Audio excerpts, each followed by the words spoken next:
എല്ലാവർക്കും പുതിയൊരു വീഡിയോയിലേക്ക് സ്വാഗതം. നമ്മളിന്ന് ചെയ്യാനായിട്ട് ഉദ്ദേശിക്കുന്നത് ഇതേ രീതിയിലുള്ള ഒരു ഫോഗ് ലാമ്പ് നമ്മൾ അൾട്ടോയ്ക്ക് സെറ്റ് ചെയ്യാണ്. അതേപോലെ നമ്മൾ അൾട്ടോ ടൈപ്പ് 1 നിന്നും ടൈപ്പ് 2ലേക്ക് നമ്മൾ കൺവേർട്ട് ചെയ്യാനായിട്ട് ഉദ്ദേശിക്കുന്നുണ്ട്. ഇപ്പോൾ ഒരു 2003 മോഡൽ അൾട്ടോ ആണ്. അപ്പോൾ അത് നമ്മൾ 2006 മോഡലുള്ള അത് മുതലുള്ള അൾട്ടോയിലേക്ക് നമ്മൾ കൺവേർട്ട് ചെയ്യുകയാണ്. അതായത് ഇതിന് ഹെഡ്ലൈറ്റും അതേപോലെ ബമ്പറും അതേപോലെ ബമ്പറിൻ്റെ ഗ്രില്ലും കാര്യങ്ങളൊക്കെയാണ് ഇതിൽ നമുക്ക് ചേഞ്ച് വരുത്താനായിട്ടുള്ളത്. പിന്നെ ഈ ഫോഗ് ലാമ്പ് കറക്റ്റായിട്ട് ഇതിൽ ഫിറ്റ് ആൻഡ് ഫിനിഷിനോട് കറക്റ്റായിട്ട് നിൽക്കും. ഇത് നമ്മൾ ഫോഗ് ലാമ്പ് റിലേ വെച്ചിട്ടാണ് കണക്ട് ചെയ്യാനായിട്ട് ഉദ്ദേശിക്കുന്നത്. അപ്പോൾ നമ്മൾ പാർക്കിൻ്റെ ലൈനിൽ നിന്നാണ് നമ്മൾ ഫോഗ് ലാമ്പിലേക്കുള്ള കണക്ഷൻ എടുക്കുന്നത്. നമ്മൾ ഫോഗ് ലാമ്പിന് സെപ്പറേറ്റ് സ്വിച്ചും കാര്യങ്ങളൊന്നും കൊടുക്കുന്നില്ല. പാർക്കിൽ നിന്ന് ഡയറക്റ്റ് നമ്മൾ പാർക്ക് ഇട്ട് കഴിഞ്ഞാൽ ഫോഗ് ലാമ്പ് ഓൺ ആവുന്ന രീതിയിലാണ് നമ്മൾ കണക്ഷൻസ് കൊടുക്കാനായിട്ട് ഉദ്ദേശിക്കുന്നത്. അപ്പോൾ പാർക്കിന് ഒരു നെഗറ്റീവ് ഉണ്ടാവും, അതേപോലെ ഒരു പോസിറ്റീവ് ഉണ്ടാവും. അപ്പോൾ ഓൾറെഡി ഞാനൊരു പോസിറ്റീവിൻ്റെ സ്ലീവ് ചെയ്തിട്ട് പഴയ ഫോഗ് ലാമ്പിനുള്ള എടുത്തിട്ടുണ്ട്. അപ്പോൾ അത് തന്നെയാണ് ഞാൻ എടുക്കുന്നത്. അപ്പോൾ ഇതിൻ്റെ കൂടുതൽ കണക്ഷൻസിൻ്റെ വിവരങ്ങളും കാര്യങ്ങളൊക്കെ ഞാൻ റിലേ പരിചയപ്പെടുത്തുമ്പോൾ കറക്റ്റായിട്ട് ഞാൻ പറഞ്ഞുതരാം. അതിന് മുന്നേ നമുക്ക് ബമ്പറിൻ്റെ സൈഡിലും ഇതേപോലെ നമുക്ക് ഹോളും കാര്യങ്ങളും വരുന്നുണ്ട്. അത് കറക്റ്റായിട്ട് നമ്മൾ കട്ട് ചെയ്തിട്ട് നമുക്ക് നമ്മുടെ ഫോഗ് ലാമ്പ് ജസ്റ്റ് ഇൻസ്റ്റാൾ ചെയ്തിട്ട് കറക്റ്റായിട്ട് ടൈറ്റ് ചെയ്തിട്ട് ബോൾട്ട് ചെയ്യാം. അതിനുശേഷം നമുക്ക് ബാക്കിയുള്ള കാര്യങ്ങളൊക്കെ നമുക്ക് സെറ്റ് ചെയ്യാം. അപ്പോൾ നമുക്ക് ബമ്പറിൻ്റെ 4 പുറം തുളച്ച് നമുക്ക് ഫോഗ് ലാമ്പ് ഇതേ രീതിയിൽ നമുക്ക് കറക്റ്റായിട്ട് ഇൻസ്റ്റാൾ ചെയ്യാം. ഇത് നമ്മൾ ഓൺലൈനായിട്ട് ആമസോൺ വഴി മേടിച്ചിട്ടുള്ള ഫോഗ് ലാമ്പാണ്. അത്യാവശ്യം നല്ല രീതിയിൽ തന്നെ ക്വാളിറ്റിയും കാര്യങ്ങളൊക്കെ നമുക്ക് കിട്ടുന്നുണ്ട്. പ്ലാസ്റ്റിക് ഒക്കെ അത്യാവശ്യം നല്ല രീതിയിൽ ക്വാളിറ്റിയിൽ തന്നെ വന്നിട്ടുണ്ട്. പിന്നെ ക്ലാമ്പും കാര്യങ്ങളൊക്കെ ഇതിനകത്തിൻ്റെ കൂടെ തന്നെ വരുന്നുണ്ട്. അതേപോലെ ബോൾട്ട് വരുന്നില്ല. ബോൾട്ട് നമ്മൾ സെപ്പറേറ്റ് വാങ്ങിക്കുകയാണ് ചെയ്തത്.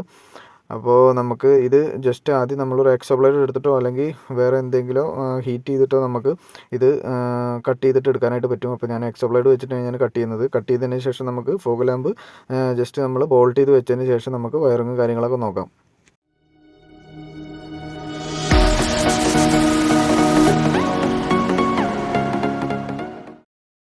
അപ്പോൾ നമ്മുടെ തുളക്കലും കാര്യങ്ങളൊക്കെ കഴിഞ്ഞു. അപ്പോൾ അതേ രീതിയിൽ കട്ട് ചെയ്തിട്ട് എടുത്തിട്ടുണ്ട്. അപ്പോൾ ജസ്റ്റ് നമുക്ക് ഫോഗ് ലാമ്പ് നമുക്ക് ജസ്റ്റ് ഒന്ന് വെച്ച് നോക്കാം കറക്റ്റായിട്ട് ഫിറ്റിംഗ് ആണോ എന്ന്. അപ്പോൾ അതേ രീതിയിൽ നമുക്ക് വെക്കുമ്പോൾ തന്നെ കറക്റ്റായിട്ട് മനസ്സിലാക്കുക. നല്ല രീതിയിൽ തന്നെ നല്ല ഫിറ്റ് ആൻഡ് ഫിനിഷോടെ തന്നെ കറക്റ്റായിട്ട് നിൽക്കുന്നുണ്ട്. അപ്പോൾ അതിന് ശേഷം നമുക്ക് ആ 3 ക്ലാമ്പിൽ നമുക്ക് ബോൾട്ടിട്ട് ടൈറ്റ് ചെയ്യാം. അപ്പോൾ ഞാൻ കറക്റ്റായിട്ട് നമ്മൾ ബോൾട്ട് ഇട്ടിട്ട് കറക്റ്റായിട്ട് ടൈറ്റ് ചെയ്തിട്ടുണ്ട്. അപ്പോൾ അതേ രീതിയിലാണ് നമുക്ക് കിട്ടുന്നത്. അപ്പോൾ ബോൾട്ടൊക്കെ കറക്റ്റായിട്ട് ടൈറ്റ് ചെയ്ത് കയറ്റാനുള്ള ഭാഗങ്ങളൊക്കെ കറക്റ്റായിട്ട് തന്നെ ബമ്പറിലുള്ള കാരണം തന്നെ നമുക്ക് നല്ല പക്കയായിട്ട് തന്നെ കറക്റ്റായിട്ട് ചെയ്യാനായിട്ട് പറ്റും. അതിനുശേഷം നമുക്ക് വയറിങ്ങും കാര്യങ്ങളൊന്നും ജസ്റ്റ് ചെയ്യാം. ഫോഗ് ലാമ്പിന് പോസിറ്റീവ് നെഗറ്റീവ് ആണുള്ളത്, അതെല്ലാവർക്കും അറിയാം. അപ്പോൾ ഒരു ഫോഗ് ലാമ്പിൻ്റെ റൈറ്റ് സൈഡത്തെ ഫോഗ് ലാമ്പിൻ്റെ പോസിറ്റീവ് നെഗറ്റീവ് ഞാൻ ജസ്റ്റ് ജോയിൻറ്റ് ചെയ്തിട്ട് വയർ 2 ലെങ്ത് ചെയ്തിട്ട് കുറച്ച് എടുത്തിട്ടുണ്ട്. അതായത് തൊട്ടപ്പുറത്തെ ഫോഗ് ലാമ്പിൻ്റെ പോസിറ്റീവ് നെഗറ്റീവും കൂടി ഒരുമിച്ച് ജോയിൻറ്റ് ചെയ്തിട്ട് 2 പോസിറ്റീവ് നെഗറ്റീവും ഒരുമിച്ച് കൊണ്ടുപോകാൻ വേണ്ടിയിട്ടാണ് ഞാൻ ഇത് കുറച്ച് ലെങ്ത് ആക്കിയിട്ട് എടുത്തിട്ടുള്ളത്. അതായത് ആ ഫോഗ് ലാമ്പിൻ്റെ പോസിറ്റീവ് നെഗറ്റീവും വയർ ഇതിൻ്റെ പോസിറ്റീവ് നെഗറ്റീവായിട്ട് ജോയിൻറ്റ് ചെയ്തിട്ട് നമ്മൾ ഒറ്റ ലൈനാക്കിയിട്ട് ഒരു പോസിറ്റീവും ഒരു നെഗറ്റീവായിട്ട് ഒറ്റ ലൈനാക്കിയിട്ട് എടുക്കാൻ വേണ്ടിയിട്ടാണ് ഞാൻ ലെങ്ത് ചെയ്തിട്ട് കുറച്ച് ഇങ്ങോട്ട് കൊടുത്തിട്ടുള്ളത്. അതിനുശേഷം നമുക്ക് ജസ്റ്റ് ഗ്രില്ലൊന്ന് നമുക്ക് പിടിപ്പിക്കാനായിട്ട് നോക്കാം. ഗ്രില്ല് 2 തമ്മിൽ വ്യത്യാസമുണ്ട്. ഞാൻ നേരത്തെ പറഞ്ഞു ടൈപ്പ് 1 ടൈപ്പ് 2 തമ്മിൽ ഗ്രില്ല് വ്യത്യാസമുണ്ട്. അതേപോലെ തന്നെ ഇതിൻ്റെ ഇവിടെ ഉള്ളിലൊരു ട്രേ വരുന്നുണ്ട്, ഒരു പാനൽ. അതിന് ബോൾട്ടിൻ്റെ ഹോളുകൾ തമ്മിൽ ചെറിയ രീതിയിൽ ഡിഫറൻസ് ഉണ്ട്. അപ്പോൾ അത് ഞാൻ ജസ്റ്റ് അഡ്ജസ്റ്റ് ചെയ്തിട്ട് ഹോളൊക്കെ ഇട്ടിട്ട് കറക്റ്റായിട്ട് തന്നെ പിടിപ്പിച്ചിട്ട് വെച്ചിട്ടുണ്ട്. പിന്നെ അതിനുശേഷം നമുക്ക് റിലേ കറക്റ്റായിട്ട് പരിചയപ്പെടാം. റിലേക്ക് ആകെ 4 ഭാഗങ്ങളാണുള്ളത്. ഇത് നെഗറ്റീവാണ് ബ്ലാക്ക് കാണിച്ചിട്ടുള്ളത്, റെഡ് കാണിച്ചിട്ടുള്ളത് പോസിറ്റീവാണ്. അതേപോലെ തന്നെ പിന്നെ ഇതിൽ 2 വയർ കാണിച്ചിട്ടുണ്ട്. ഇതാണ് നമ്മുടെ മെയിൻ വയറുകൾ.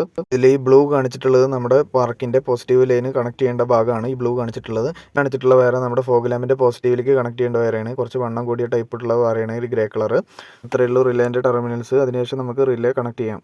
ഇതിൽ തന്നെ ഞാൻ ബ്ലൂ ലൈന് കുറച്ച് എക്സ്റ്റെൻഡ് ചെയ്തെടുത്തിട്ടുണ്ട്. അതായത് നമ്മുടെ പാർക്കിൻ്റെ പോസിറ്റീവ് കണക്ട് ചെയ്യേണ്ട ഭാഗമാണ് ബ്ലൂ ലൈന്. അപ്പോൾ അത് ഞാൻ ജസ്റ്റ് എക്സ്റ്റെൻഡ് ചെയ്തിട്ട് ഒരു വയർ വെച്ച് എക്സ്റ്റെൻഡ് ചെയ്തെടുത്തിട്ട് നമ്മൾ പാർക്കിൻ്റെ പോസിറ്റീവിലേക്ക് കണക്ട് ചെയ്യാനായിട്ട് പോവുകയാണ്. അപ്പോൾ അതിനുശേഷം ആ ലൈന് ഞാൻ ജസ്റ്റ് കണക്ട് ചെയ്തിട്ട് നന്നായിട്ട് തന്നെ ഇൻസുലേറ്റ് ചെയ്തിട്ട് കവർ ചെയ്തിട്ട് വെച്ചിട്ടുണ്ട്. അതിനുശേഷം നമുക്ക് ഈ വണ്ണം കൂടിയ അതായത് ഈ ഗ്രേ കളർ വയറിലേക്ക് നമുക്ക് ഒരു വയർ എക്സ്റ്റെൻഡ് ചെയ്തെടുക്കണം. ഇതാണ് നമ്മുടെ ഫോഗ് ലാമ്പിലേക്ക് പോണ പോസിറ്റീവ് ലൈന്. അപ്പോൾ ഞാനത് എക്സ്റ്റെൻഡ് ചെയ്തിട്ട് ഒരു നീല ലൈൻ എടുത്തിട്ട് എക്സ്റ്റെൻഡ് ചെയ്തിട്ട് കൊണ്ടുവന്നിട്ടുണ്ട്. അതേപോലെ അതിൻ്റെ തൊട്ടപ്പുറത്ത് നമ്മുടെ ബ്ലാക്ക് ലൈനും അതിൻ്റെ കൂടെ തന്നെ, അതായത് പോസിറ്റീവും നെഗറ്റീവും നമ്മുടെ ഫോഗ് ലാമ്പിലേക്ക് കൊണ്ടുപോകണം. അപ്പോൾ ബ്ലാക്ക് ലൈനും ഞാൻ നെഗറ്റീവ് അതിൽ ജസ്റ്റ് കണക്ട് ചെയ്തിട്ട് ഒറ്റ ലൈനാക്കിയിട്ട് എടുക്കുന്നുണ്ട്. അപ്പോൾ നമ്മുടെ റിലൈൻ്റെ നെഗറ്റീവും അതേപോലെ ഫോഗ് ലാമ്പിൻ്റെ നെഗറ്റീവും കൂടി നമുക്ക് എർത്ത് ചെയ്തിട്ട് എടുത്താലും മതി. അപ്പോൾ അതിന് വേണ്ടിയിട്ട് ഞാൻ റിലൈൻ്റെ നെഗറ്റീവും അതേപോലെ നമ്മുടെ ഫോഗ് ലാമ്പിൻ്റെ നെഗറ്റീവും തമ്മിൽ ഒരുമിച്ച് ജോയിൻറ്റ് ചെയ്തിട്ട് ഇത് ഒറ്റ ലൈനാക്കിയിട്ട് എടുത്തിട്ടുണ്ട്. അതിനുശേഷം നമ്മൾ ഈ ഒരൊറ്റ ലൈന് നമ്മൾ എർത്ത് ചെയ്താൽ മതി. അപ്പോൾ റിലേയിലേക്കും നെഗറ്റീവ് കിട്ടും, അതേപോലെ നമ്മുടെ ഫോഗ് ലാമ്പിലേക്ക് നെഗറ്റീവ് കിട്ടും. അപ്പോൾ അതിന് വേണ്ടിയിട്ടാണ് ഇങ്ങനെ ചെയ്തിട്ടുള്ളത്. അതിനുശേഷം നമുക്ക് പോസിറ്റീവ് ലൈൻ മാത്രമാണ് ഇനി റിലേയിലേക്ക് കണക്ട് ചെയ്യാനുള്ളൂ. അത് നമ്മുടെ ബാറ്ററിയുടെ പോസിറ്റീവ് ലൈനിലേക്ക് ഡയറക്റ്റ് കണക്ട് ചെയ്യാനുള്ളതാണ്. അപ്പോൾ അതങ്ങനെ കിടക്കട്ടെ. അതിനുശേഷം ഞാനിപ്പോൾ കറക്റ്റായിട്ട് നമ്മുടെ റിലേ കറക്റ്റായിട്ട് സെറ്റ് ചെയ്തിട്ട് ഒരു ടൈ ഇട്ടിട്ട് കറക്റ്റായിട്ട് കെട്ടിയിട്ടുണ്ട്. അതിനുശേഷം നമ്മുടെ നേരത്തെ പറഞ്ഞ് ഞാൻ എർത്ത് ചെയ്യാനുള്ള ബോൾട്ട് ഞാൻ ജസ്റ്റ് നമ്മുടെ ഹെഡ്ലൈറ്റിൻ്റെ അടിയിൽ ടൈറ്റ് ചെയ്യുന്ന ബോൾട്ടിലേക്കാണ് ഞാൻ കണക്ട് ചെയ്തിട്ടുള്ളത്. അപ്പോൾ നമ്മുടെ റിലേൻ്റെ കണക്ഷൻസ് ഫുള്ളായിട്ട് തീർന്നു കഴിഞ്ഞു. അതിനുശേഷം നമുക്ക് ഒരു സാധനം കൂടി നമുക്ക് ജോയിൻ ചെയ്യാണ്ട്. അപ്പോൾ ഇതാണ് നമ്മുടെ പോസിറ്റീവും നെഗറ്റീവും, നമ്മുടെ ഫോഗ് ലാമ്പിലേക്ക് നമ്മുടെ പോസിറ്റീവും നെഗറ്റീവുമാണ്. അപ്പോൾ ഇതേ രീതിയിലുള്ള നമ്മുടെ ഒരു കപ്ലർ, ഒരു ക്ലിപ്പ് നമുക്ക് കടയിലൊക്കെ വാങ്ങാൻ കിട്ടും, ചെറിയ പൈസയേ ഉള്ളൂ. അപ്പോൾ അത് നമ്മൾ ജോയിൻ ചെയ്തിട്ട് ഇതിനകത്ത് കൊടുക്കണം. അപ്പോൾ അത് നമ്മൾ ഫോഗ് ലാമ്പിൻ്റെ പോസിറ്റീവും നെഗറ്റീവും കൂടി ജോയിൻറ്റ് ചെയ്തിട്ട് ഒറ്റ ലൈനാക്കി എടുക്കുമ്പോൾ അതിൻ്റെ കൂടെ തന്നെ ജോയിൻറ്റ് ചെയ്തിട്ട് എടുക്കുകയാണ് നല്ലത്. അപ്പോൾ ഞാൻ അങ്ങനെയാണ് ഇപ്പോൾ ചെയ്യാനായിട്ട് ഉദ്ദേശിക്കുന്നത്. അപ്പോൾ ഇത് ഈ കപ്ലർ എന്തിനാണ് ഉപയോഗിക്കണമെന്ന് വെച്ച് കഴിഞ്ഞിട്ട് നമുക്ക് ബമ്പർ അഴിക്കേണ്ട എന്തെങ്കിലും ആവശ്യം വന്നു വെച്ചാൽ നമുക്ക് ഈ ക്ലിപ്പ് വേർപ്പെടുത്തിയിട്ട് ബമ്പർ നമുക്ക് വേറൊരു ഭാഗത്തേക്ക് മാറ്റി വയ്ക്കാനായിട്ട് പറ്റും. വേറെ നമുക്ക് ബുദ്ധിമുട്ടുകളും കാര്യങ്ങളൊന്നും ഉണ്ടാവില്ല. ജസ്റ്റ് ക്ലിപ്പ് നമുക്ക് അഴിച്ചിട്ട് മാറ്റി വയ്ക്കേ വേണ്ടുള്ളൂ. ഇതും കൂടി ജോയിൻറ്റ് ചെയ്ത് കഴിഞ്ഞിട്ട് നമ്മുടെ പണി കഴിഞ്ഞു. അതിനുശേഷം നമുക്ക് ബമ്പർ ഫിറ്റ് ചെയ്തിട്ട് നമുക്ക് എങ്ങനെ കാര്യങ്ങളൊന്ന് കറക്റ്റായിട്ട് വർക്കിംഗ് ആണോ എന്ന് ജസ്റ്റ് ഒന്ന് നമുക്ക് ചെക്ക് ചെയ്യാം.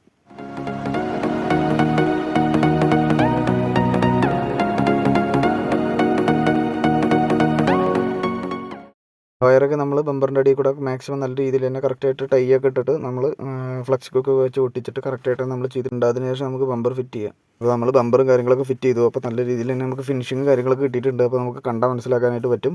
നല്ല വൃത്തിക്ക് തന്നെ നമുക്ക് കറക്റ്റായിട്ട് ചെയ്യാനായിട്ട് പറ്റിയിട്ടുണ്ട്. അപ്പോൾ നമ്മൾ 2 ഹെഡ്ലൈറ്റ്, ഗ്രില്ല്, അതേപോലെ തന്നെ നമ്മൾ ഫോഗ് ലാമ്പ് കാര്യങ്ങളൊക്കെയാണ് നമ്മൾ പിടിപ്പിച്ചിട്ടുള്ളത്. പിന്നെ ഗ്രില്ലിൻ്റെ തൊട്ട് മുകളിലുള്ള ഒരു ക്രോമിൻ്റെ ചെറിയൊരു ലൈൻ ഉണ്ട്. അപ്പോൾ അതും കൂടി ഉണ്ടായിരുന്നു, ഞാൻ പറയാൻ വേണ്ടിയിട്ട് മറന്നുപോയതാണ്. അപ്പോൾ ഗ്രില്ലും കാര്യങ്ങളൊക്കെ നമ്മുടെ കേട്ടണിൻ്റെ ഗ്രില്ല് തന്നെയാണ് വരുന്നത്. അപ്പോൾ അതിനുശേഷം നമുക്ക് നൈറ്റ് ആകുമ്പോൾ നമുക്ക് ജസ്റ്റ് ചെക്ക് ചെയ്തിട്ട് നോക്കാം. അപ്പോൾ ജസ്റ്റ് നമുക്ക് പാർക്ക് ഓൺ ആക്കുമ്പോൾ തന്നെ എന്താ കറക്റ്റായിട്ട് നമ്മളെ ഫോഗ് ലാമ്പ് 2 വർക്കിംഗ് ആണ്. അപ്പോൾ നമ്മൾ ചെയ്ത കാര്യങ്ങളെല്ലാം സക്സസ് ആണ്. ഹെഡ്ലൈറ്റും കാര്യങ്ങളൊക്കെ അത് പക്കയായിട്ട് തന്നെ വർക്ക് ചെയ്യുന്നുണ്ട്. നല്ല രീതിയിൽ തന്നെ പ്രകാശം കാര്യങ്ങളൊക്കെ രാത്രി തരുന്നുണ്ട്. നല്ല രീതിയിൽ തന്നെ ഒരു വിസിബിലിറ്റി ഒക്കെ റോട്ടിൽ നമുക്ക് കിട്ടുന്നുണ്ട്. അപ്പോൾ എല്ലാവരും ചെയ്യുമ്പോൾ തന്നെ നല്ല രീതിയിൽ കറക്റ്റായിട്ട് ചെയ്യാനായിട്ട്, നല്ല വൃത്തിക്ക് തന്നെ ചെയ്യാനായിട്ട് ശ്രദ്ധിക്കുക. അപ്പോൾ കൂടെ ചെയ്യുന്ന സമയത്ത് ഒരു ഫ്യൂസും കൂടി ആഡ് ചെയ്യാനായിട്ട് ശ്രദ്ധിക്കുക. അത് ഞാൻ ആഡ് ചെയ്യാൻ വിട്ടുപോയതാണ്. ഞാൻ എന്തായാലും അതിന് ശേഷം ഞാൻ ചെയ്യുന്നതായിരിക്കും. അപ്പോൾ ഇന്നത്തെ എൻ്റെ വീഡിയോ ഇത്രയേ ഉള്ളൂ. വീഡിയോ എല്ലാവർക്കും ഇഷ്ടമായ ലൈക്ക് ചെയ്യാനും ഷെയർ ചെയ്യാനും ചാനൽ സബ്സ്ക്രൈബ് ചെയ്യാനും മറക്കരുത്. അടുത്തൊരു വീഡിയോയുമായി വീണ്ടും കാണാം ഫ്രണ്ട്സ്.